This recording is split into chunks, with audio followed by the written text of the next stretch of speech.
Permítame. Vamos. Saludos cordiales, es grato para nosotros el grupo número 3 de la materia Auditoría Fiscal de la Universidad Tecnológica de El Salvador, presentar en esta oportunidad un tema relacionado con las obligaciones formales y sustantivas de las empresas. En esta oportunidad el grupo está conformado por María Cindy Pineda García, Víctor Alfonso Ponce Ángel, Luis Alberto Sarabia Ramírez y mi persona Héctor Miguel Rosales González. Para dar comienzo con esta videoconferencia, Ángel nos va a explicar un poco acerca de la conceptualización de lo que vamos a hablar. Ángel. Ahora, bueno, hablaré un poco de los conceptos del tema a abordar, de obligaciones tributarias. ¿Qué son las obligaciones tributarias? Las obligaciones tributarias serían una serie de compromisos y deberes que tienen determinados ciudadanos. ¿Para qué? Podríamos preguntar, ¿verdad? Para contribuir con el sostenimiento económico del Estado, que ya sea de manera directa o indirecta. Existen dos tipos de obligaciones tributarias, sustanciales y formales. Obligación sustancial, se puede decir la obligación sustancial que tenemos todos de tributar en la medida que se cumplan los presupuestos fijados por la ley. Obligación formal es aquel procedimiento o diligencia que la persona tiene que realizar al Estado para cumplir con determinadas obligaciones, así como también son las que permiten el cumplimiento de las obligaciones sustanciales, como por ejemplo el IVA, impuestos, etcétera. Hasta ahí. Ok, para poder profundizar un poco sobre la parte conceptual, es conveniente que ejemplifiquemos este detalle. Vamos a mencionar solamente 5 ejemplos porque no podemos inferir en todos, ¿verdad? Ya que son muchas obligaciones las que las empresas cuentan. Dentro de las obligaciones formales podemos mencionar la obligación de inscribirse dentro del registro de contribuyentes e informarlo. El artículo 86 del Código Tributario nos indica que el plazo específico para poder hacer el registro no debe superar los 15 días hábiles. La segunda obligación que podemos mencionar es de constituir un representante legal y dar aviso. Todos los sujetos pasivos no individuales estamos obligados ante el Ministerio de Hacienda a constituir y mantener en todo tiempo al menos un representante o apoderado con facultades suficientes para poder realizar cualquier trámite de conformidad a lo regulado al artículo 127 del Código Tributario. La tercer ejemplo podría ser obligaciones de señalar el lugar donde recibir notificaciones. A esto nosotros le podemos, o le conocemos, mejor dicho, como estar domiciliados o tener una dirección específica.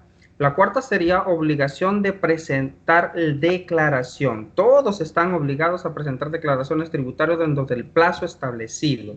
Como quinto ejemplo de las obligaciones formales, tenemos la obligación de emitir y entregar documentos legales. Entre ellos podemos mencionar facturas, recibos, todos los comprobantes de operaciones grabadas o ya sean grabadas o exentas. Dentro de las obligaciones sustantivas que tienen que ver ya no con la parte de la constitución formal de la empresa, sino con la parte de la tributación, tenemos la obligación del pago de los tributos. El artículo 150 del Código Tributario establece la obligación de efectuar pago de impuestos autoliquidados. Ahora, ¿qué significa la autoliquidación? Nuestra segunda obligación indica de que deben de efectuarse de forma autoliquidadas todas las obligaciones dentro del plazo de las leyes establecidas. 3. La obligación de anticipar a cuenta del impuesto sobre la renta. Le conocemos como pago a cuenta. Se efectúa un pago del 1.75% de los ingresos brutos según el artículo 151 del Código Tributario y el artículo 92 del reglamento del Código Tributario. Como cuarto ejemplo, la obligación de retener impuestos sobre la renta. Y como quinto ejemplo, el que todos conocemos, la obligación de declarar y pagar IVA. Todo esto tiene un marco legal bien específico, que es el que nos compartirá en este momento, Luis. Sí, gracias, compañero. Bueno, como ustedes ya muy bien lo decían, todas estas obligaciones tributarias que tienen los contribuyentes, llámese personas naturales o jurídicas, e inclusive aquellos contribuyentes que se clasifican como instituciones públicas o privadas.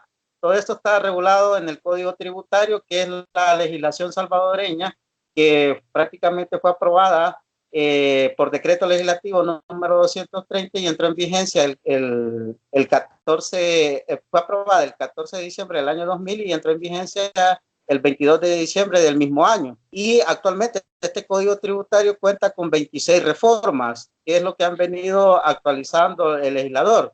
Sin embargo, todas las obligaciones, tanto formales y sustantivas, ya el mismo código lo desarrolla y lo explica en el artículo 39, donde ya lo decía ahí el compañero, que todos los contribuyentes están obligados al pago de los tributos, cumpliendo con dichas obligaciones establecidas en la misma ley y otras leyes tributarias. No solo el código lo define, sino que también hay otras leyes que regulan esta temática. Pero el mismo código, en el título tercero, donde habla de los deberes y obligaciones tributarias, ahí prácticamente define las obligaciones formales establecidas en el artículo 85 y nos define que son las obligaciones formales los contribuyentes responsables y demás sujetos que por disposición de la ley deben de dar o hacer o no hacer algo encaminado a asegurar el cumplimiento de las obligaciones. Es decir, específicamente en las declaraciones, ya lo decía ahí el compañero Héctor, lo explicaba muy bien. Y algo otro ejemplo, bien fundamentados en la misma ley, tenemos los registros contribuyentes que está regulado en los artículos 86 al 89 del Código Tributario. Igual, la obligación del lugar para recibir notificaciones, eso lo define la obligación en el artículo 90 del mismo código, y las declaraciones tributarias que están reguladas desde el artículo 91 al 106. Pero igual las obligaciones sustantivas también están bien claras en el mismo marco legal, entendiendo por el ejemplo que nos daba también Héctor, la autoliquidación, artículo 150, pago anticipo del impuesto sobre la renta desde el 151 al 153, las retenciones de impuestos sobre la renta desde los artículos 154 al 160 está definido cuáles son su método de declaración, su contenido, las retenciones y percepciones del impuesto a la transferencia de bienes muebles y la prestación de servicios, que eso es, si bien es cierto, hace la misma relación del impuesto, pero tiene la calidad de retención. Eso está regulado desde el artículo 161 al 164. Y así otros tipos de impuestos que están desarrollados en otras leyes, llámese como la ley del IVA, el impuesto especiales, hay algunos que ya están vigentes, y contribuciones especiales. Es de mencionar también de que el Código Tributario define que si el contribuyente incumple con ambas obligaciones, es acreedor de sanciones, y esto está regulado a partir del capítulo 8, ¿verdad? Donde se regula el régimen sancionatorio, y a partir del artículo 226, ahí define todo el incumplimiento que se somete al no declarar las obligaciones formales y sustantivas de cualquier contribuyente. Pues aquí la compañera Candy nos va a explicar otro tema relacionado a esto. Sí, buenas tardes a todos. Como parte o miembro del equipo número 3, les voy a hablar acerca del mecanismo y presentación de obligaciones. El mecanismo nacional de presentación de informes y seguimiento es la estructura o es un mecanismo público nacional que tiene el mandato de coordinar y preparar informes para los mecanismos internacionales, así como de coordinar y estar al día del seguimiento y la aplicación nacional. El enfoque de un mecanismo nacional es general y actúa ampliamente en la relación con todos los derechos humanos. Un mecanismo nacional de presentación y seguimiento es un mecanismo o estructura que forma parte íntegra del gobierno. Podemos mencionar entre los procesos de elaboración de los mecanismos como manual de procedimientos administrativos, de obligaciones económicas, presentaciones en PowerPoint para el Ministerio de Hacienda, el mecanismo de coordinación con unidades internas e instituciones. Cada una de ellas está formado por todas las leyes que anteriormente mis compañeros ya mencionaron. Asimismo, la presentación puede ser personal o en línea. Ahí como el interesado, la persona natural o jurídica lo desee. Es grato para nosotros haber compartido esta información con los que nos escuchan como grupo número 3 de la materia de auditoría fiscal. Nos despedimos con esta valiosa información para ustedes. Pasen feliz tarde. Sí, feliz tarde. Buenas tardes. Feliz tarde.